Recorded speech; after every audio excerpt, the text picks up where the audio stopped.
Indigenous peoples from across the world are saying, you cannot just bulldoze us. We have rights to land, we have connections with land, we have a right to practice our culture, our language, we have a right to be on our lands without being violently violated.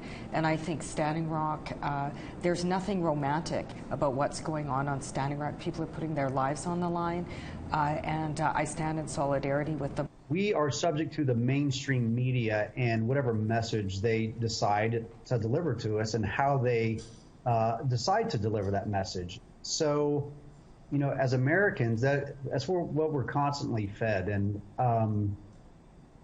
through that avenue and through those channels and how they choose to levy the emotions of their viewers, that puts a dividing line between us as American people, and depending on which side of the media you're watching, you know, if you look on one side, it kind of places Indigenous personnel in a light of which what we've seen in the past and historically that kind of demonizes them and what they're standing for. And so kind of bringing them less down, you know, bringing them to a lower level beneath us as American people and as citizens, to where we don't view them in the same light.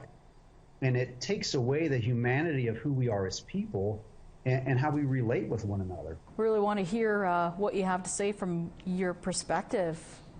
You represent so many voices. I have a friend who she got hit by a rubber bullet here, and she might lose the vision in her right eye. She's undergoing retinal surgery. Another man got shot from 12 feet away in the head, and his scalp was hanging off.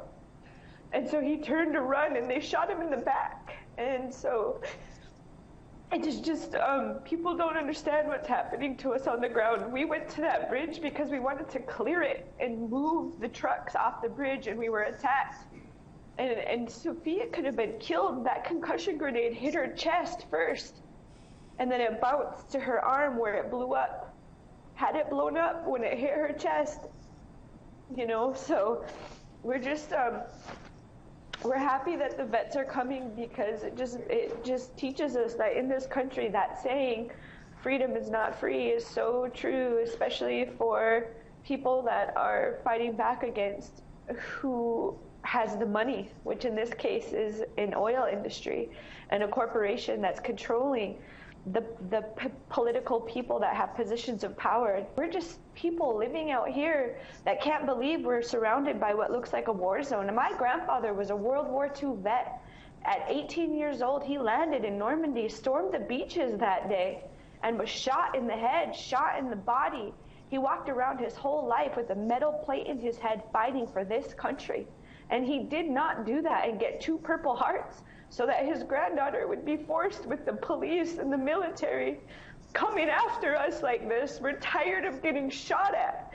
I don't care if they're rubber bullets. They still can be lethal. We're tired of getting grenades thrown at us and water sprayed on us in sub-zero temperatures, snipers out in the hills pointing their guns at us, all because we want to protect the water and claim our own rights as Native American people in this country.